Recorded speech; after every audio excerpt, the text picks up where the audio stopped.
Dear friends, welcome to the Catholic Man Review Show, the place where we discuss Catholic insights as found in modern-day Catholic books.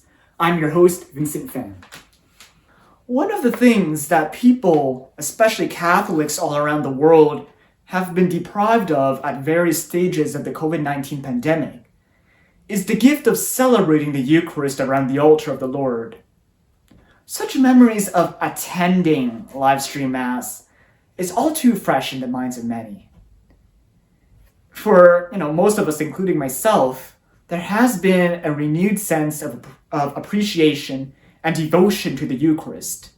Yet, if the Eucharist is such a great and beautiful gift given to us by our Lord Jesus Christ, and continue to be made available to humanity in every generation, what have the saints, church fathers, popes, and lay people said about it in general?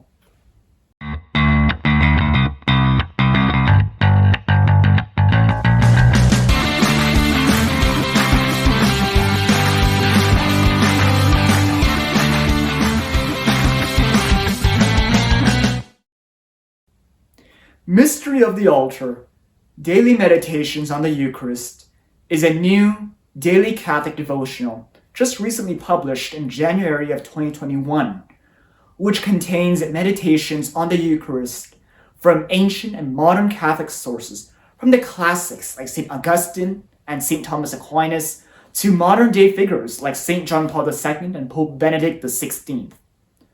There are also several figures whom I myself have not heard of before, such as Maximus of Turin and Columbia Marmion, and many more. Kenneth Howell and Joseph Cranwood, the authors, really put in a lot of time and efforts to compile a wide variety of credible Catholic voices.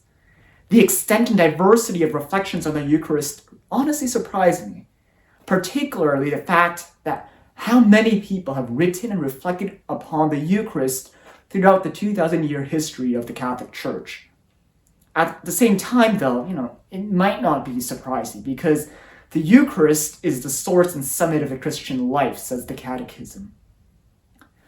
Due to the Eucharist's centrality in the liturgical mysteries that we celebrate, it has therefore deserved much attention, reflection, and contemplation. The devotional tries its best to align the feasts and memorials that have fixed dates with the writing of the respective saint of the day, or at least a meditation on the Eucharist, which in some way relates to the mysteries celebrated that liturgical day. For example, August the 19th is the memorial of St. John Eudes, and so the written meditation is written by St. John Eudes.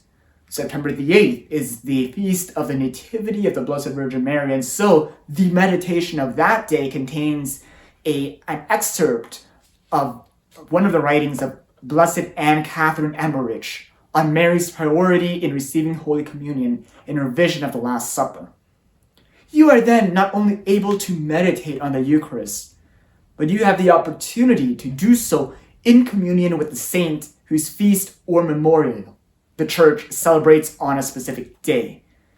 However, judging by what I have said so far, I hope you are not instilled with the thought that it is just day after day of excerpts of writings of Catholic figures on the Eucharist. Not exactly so. Howell and Cranwood have put together such eloquent but concise introductions for every meditation. These serve to provide some context for what you are to read. And I think the two authors put this best in their preface, and I quote, "Introductions are affixed to each passage to provide necessary background information and to highlight the prevailing Eucharistic theme," end quote.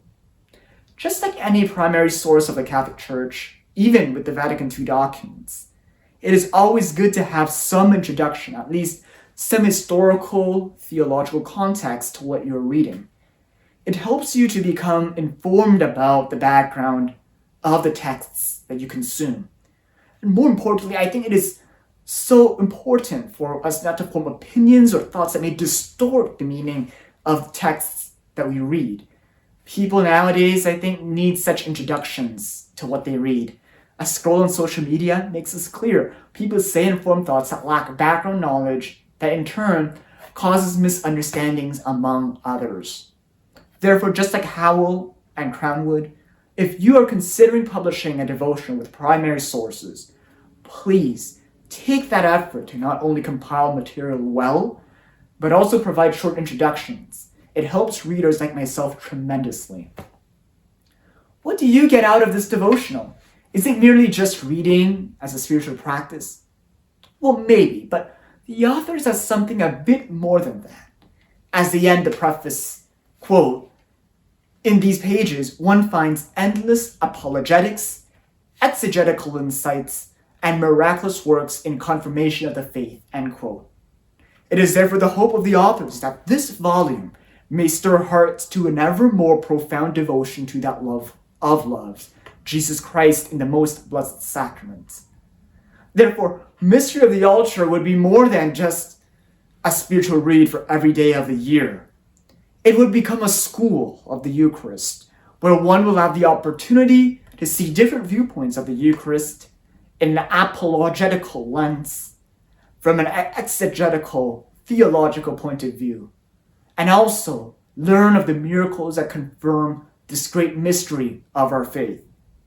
Mystery of the Altar is a great Catholic devotional. It will give you a great sense of deeper appreciation and renewed insight on the Eucharist that you may not want to take for granted. Such a wonderful gift. This is a beautiful volume that will serve as the companion for Eucharistic renewal for many, many years to come. And that wraps up this episode on the Catholic Man Reviews. If you have a question or a book that you'd like us to review, you can drop us a line on the NCSC social media pages listed in the description below. Thank you for joining us. See you next time. I'm Vincent Fan signing off on the Catholic Man Reviews.